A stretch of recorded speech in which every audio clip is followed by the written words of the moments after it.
If you want to score 100 on 100 in biology, watch this video till end.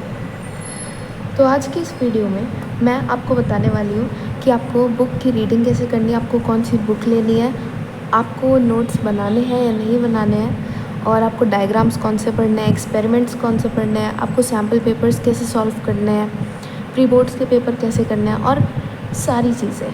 तो please इस video को skip मत करना और इस वीडियो को एंड तक देखना। तो सबसे पहले बुक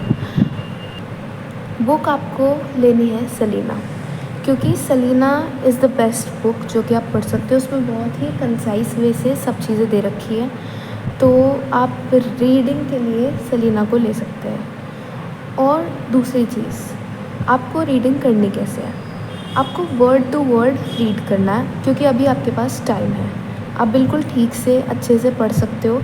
जैसे कि अगर आप मेरी बुक देखोगे तो आप देख सकते हो यहाँ पे मैंने बिल्कुल वर्ड टू वर्ड सब चीज़ रीड कर रखी है और मैंने सब चीज़ यहाँ पे मार्क कर रखी है। ठीक है, मतलब मैंने पूरी बुक ही अच्छे से पढ़ी है।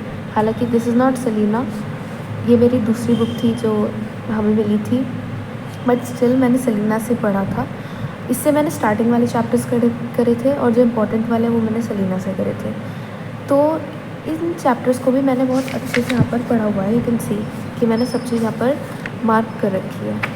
ओके, तो पॉइंट नंबर 3, नोट्स आपको कैसे बनाने हैं। अब this is a very critical thing, क्योंकि बच्चे बोलते हैं कि नोट्स बनाने हैं या नहीं बनाने हैं, पर मैं आपको बताऊंगी कि आपको करना क्या है। देखो, आपको नोट्स बनाने हैं नहीं बनाने। नोट्स बनाने के लिए सबसे ज़्यादा इम्पॉर्टेंट चीज़ आती है कि क्या आप बुक से रीड करके पढ़ सकते हो। मैंने बुक से रीड करके पढ़ा था, तो मैंने चीज़ें इसमें मार्क कर रखी है जो चैप्टर्स छोटे थे, बट जो चैप्टर्स बड़े थे जैसे कि ह्यूमन एनाटॉमी वाला पार्ट, वो चैप्टर्स मैंने उनके नोट्स बनाए हुए हैं, क्योंकि उन्हें बुक में मार्क करना थोड़ा हार्ड था। जैसे कि ये वाले चैप्टर्स की अगर हम बात करें तो जो ये वाले चैप्टर्स हैं वो इजी है, इसमें इतना कुछ कंटेंट है नहीं, तो इसलिए मैंने वो इसमें मार्क कर रखा था, क्योंकि इसके नोट्स बनाना मेरे हिसाब से शायद एक्स्ट्रा वर्क होता। पर जो ये आगे वाले चैप्टर्स थे, ये वाले चैप्टर्स जो यहाँ पर दिए हुए हैं ह्यूमन एनाटॉमी वाले, उन सब के नोट्स मैंने बनाए हुए हैं। तो उन्होंने मतलब बहुत ही ज़्यादा हेल्प करी है, मतलब मैंने बहुत ज़्यादा इन चैप्टर्स पे ही फोकस करा था। एक और चीज़, डायग्राम्स। आजकल डायग्राम्स बहुत ही ज़्यादा पूछे जाते हैं, तो आपको डायग्राम्स को बिल्कुल बहुत ही अच्छे से उसकी प्रैक्टिस करनी है, क्योंकि पेपर में डायग्राम बेस्ड क्वेश्चंस ही आते रहते हैं और बच्चों को वही परेशान करते हैं ज़्यादा, वही थोड़े क्रिटिकल लगता है। बट एक बार अगर आपने डायग्राम्स क्लियर कर लिए तो फिर कुछ प्रॉब्लम नहीं होगी। ठीक है, और आपको 10 ईयर्स PYQs सॉल्व करने हैं। ठीक है, आप जितने ज़्यादा PYQs सॉल्व करोगे, 10 ईयर्स बुक अगर आप ले लो तो बहुत ही अच्छी चीज़ है। मैंने सारे 10 ईयर्स के PYQs सॉल्व करे थे एंड उससे मुझे बिल्कुल आइडिया हो चुका था कि क्वेश्चंस किस तरीके के आते हैं। मतलब हर ईयर बिल्कुल कंसेप्ट ही पूछते हैं, बट कॉम्पिटेंसी बेस्ड क्वेश्चंस अब पूछे जा रहे हैं थोड़े, तो आपको सिर्फ अपना कंसेप्ट क्लियर करना है, बाकी फिर आप सारे क्वेश्चंस अटेम्प्ट कर पाओगे। और रही बात सैम्पल पेपर्स की, सैम्पल पेपर्स भी आपको सॉल्व करने हैं अच्छे से। बिल्कुल जितने ज़्यादा आप मॉक टेस्ट दे पाओगे और जितने ज़्यादा आप सैम्पल पेपर्स कर पाओगे, उतना ही ज़्यादा आपके लिए इम्पॉर्टेंट होगा। जैसे अगर हम बात करें तो बुक के पीछे भी बहुत सारी चीज़ें यहाँ पर दी गई होती है, जैसे ये स्पेसिमेन पेपर्स, सैम्पल पेपर्स ये दिए हुए हैं। तो मतलब यू कैन थिंक कि जितने ज़्यादा आप स्पेसिमेन पेपर्स सॉल्व करो उतना ज़्यादा आपका बेनिफिट है इस चीज़ में। जैसे मैं अगर आपको बताऊँ तो मैं जब फ्री होती थी जनरली कभी, तो मैं मतलब MCQs सॉल्व करने लग जाती थी। तो मैंने मतलब बहुत सारी चीज़ें इसमें से सॉल्व कर रखी है, तो उससे इजी हो जाता है, क्योंकि MCQs से आपकी ओवरऑल अंडरस्टैंडिंग टेस्ट होती है। तो बेटर होगा कि आप मतलब अपना सिलेबस कंप्लीट करके ज़्यादा से ज़्यादा स्पेसिमेन पेपर्स को सॉल्व करने की कोशिश करो। और जो आपके प्री बोर्ड्स के पेपर होंगे, प्री बोर्ड्स के पेपर आपको सॉल्व करने हैं अच्छे से। बिल्कुल मतलब आपको एज़ ग्रांटेड उन्हें बिल्कुल भी नहीं लेना, आपको बिल्कुल अच्छे से उन्हें सॉल्व करना है, जिस भी तरीके से आप उन्हें सॉल्व कर सकते हो। ठीक है, मतलब कि आपको पढ़ के जाना है पेपर में, और उन्हें 2-3 बार आपको कम से कम सॉल्व करना है, क्योंकि वो बहुत ही सारा कंटेंट कवर अप करते हैं। तो इसमें आपको बहुत ही ज़्यादा बेनिफिट होगा कि अगर आप उन्हें 2 से 3 बार सॉल्व करो तो अब मैं आपको बताऊंगी कि इम्पॉर्टेंट चैप्टर्स कौन कौन से हैं। अब इम्पॉर्टेंट चैप्टर्स में सबसे पहले तो देखो, चैप्टर 1 से लेके 16, टोटल 16 चैप्टर्स हैं। तो देखा जाए तो कंटेंट ज़्यादा है, मतलब चैप्टर्स ज़्यादा है, बट अगर आप स्टार्टिंग से पढ़ोगे, चीज़ें याद करोगे, कंसेप्ट क्लियर करोगे तो बिल्कुल भी हार्ड नहीं होगा। तो अब मैं आपको बताऊंगी कि इम्पॉर्टेंट चैप्टर्स कौन कौन से हैं। सबसे पहले cell cycle, cell division, structure of chromosome, ये बहुत ज़्यादा मतलब इजी चैप्टर्स हैं, इनसे इतना आता नहीं है, इनसे डायग्राम बेस्ड क्वेश्चंस ही जनरली आते हैं। फिर आपको पढ़ना है genetics, genetics is important, okay. उसके बाद आपको पढ़ना है ट्रांसपिरेशन, और आपको पढ़ना है फोटोसिंथेसिस। फिर आपको पढ़ना है circulatory system, sense organs, endocrine system और रिप्रोडक्टिव सिस्टम, ये सारे चैप्टर्स इम्पॉर्टेंट हैं, और even nervous system. Human anatomy वाला पार्ट बहुत ज़्यादा इम्पॉर्टेंट है। फिर आते हैं लास्ट के 3 चैप्टर्स, पॉपुलेशन, ह्यूमन एवोल्यूशन और पोल्यूशन। इनसे इतना नहीं आता है, इनसे बहुत कम पार्ट आता है, बट स्टिल आपको पढ़ लेना है। अगर इन तीनों में कंपेयर करके बताओ तो फिर ह्यूमन एवोल्यूशन थोड़ा इम्पॉर्टेंट है। अब मैं आपको बताऊंगी वेटेज कि चैप्टर्स आते किस हिसाब से है, और आपको मतलब ज़्यादा फोकस कौन से चैप्टर्स पे करना है। बेसिक बायोलॉजी वाले यूनिट से 12 मार्क्स तक का आ जाता है, तो इसे आपको मतलब प्रिपेयर करना है देखा जाए तो। प्लांट फिजियोलॉजी से आपका 16 मार्क्स का आता है। ह्यूमन एनाटमी और फिजियोलॉजी से आपका 30 to 40 मार्क्स का आता है, इसलिए this is the most important part. Population, human evolution और पोल्यूशन, तीनों को मिला के आपका कहीं 14 मार्क्स का आता है। तो अगर आपको सच में फुल मार्क्स चाहिए, 100 on 100 चाहिए, तो आपको कोई भी चैप्टर स्किप नहीं करना। बट स्टिल अगर आप सोच रहे हो कि मतलब ज़्यादा फोकस कौन से चैप्टर्स पे करना है, तो वो आपको ह्यूमन एनाटमी वाले पार्ट पे ही फोकस करना है, और सेकंड प्रायोरिटी जो आपको देनी है वो प्लांट फिजियोलॉजी को देनी है। अगर आप इस तरीके से पढ़ोगे तो आपके मार्क्स मतलब गारंटेडली आ सकते हैं। तो अब मैं आपको बताऊंगी कि पेपर पैटर्न कैसा आता है। Okay, so this is the paper of biology. इसमें आप देख सकते हैं कि मैंने यहाँ पे लिखा हुआ है 95 अराउंड, क्योंकि मेरे अकॉर्डिंग मेरे 95 के अराउंड मार्क्स आ रहे थे, but still I got 97 marks. तो अभी मैं आपको बताऊंगी कि इसका पेपर पैटर्न कैसा होता है।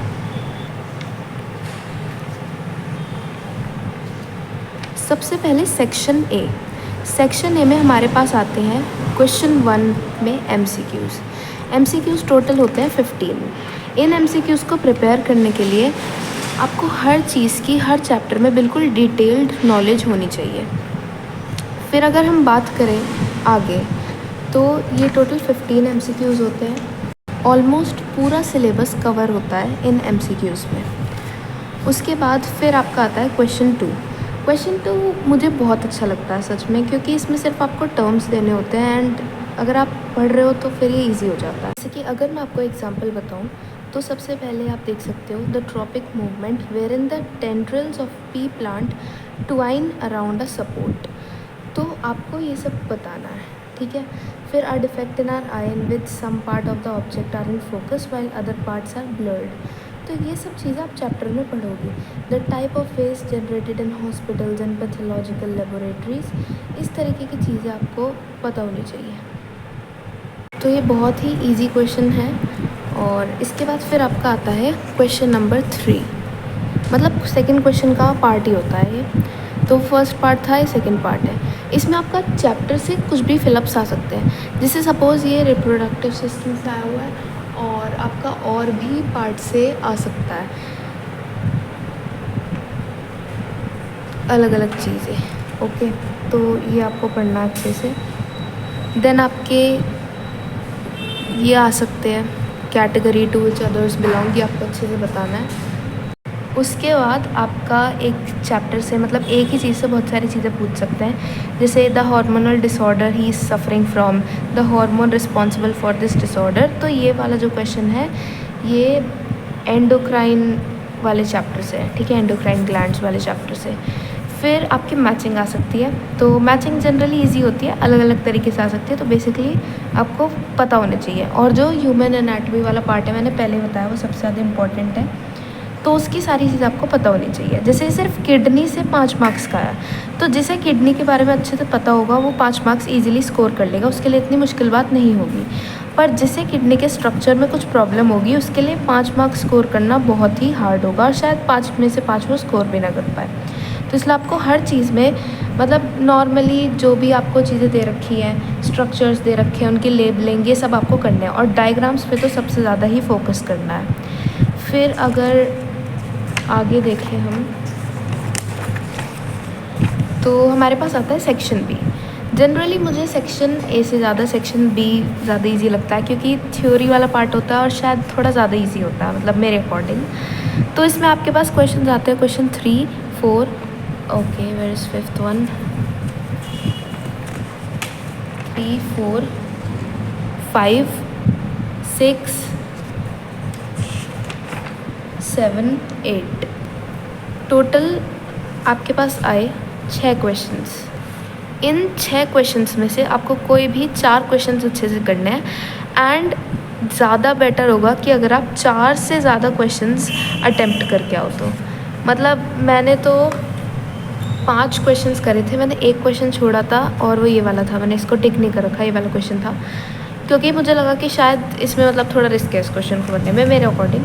तो जो भी आपको क्वेश्चंस लगे कि वो सबसे ज़्यादा मतलब इम्पॉर्टेंट है और आपको आते हैं, मतलब इजी लगे, जिसके ज़्यादा चांसेस हो स्कोर करने के, वो वाले क्वेश्चन करो।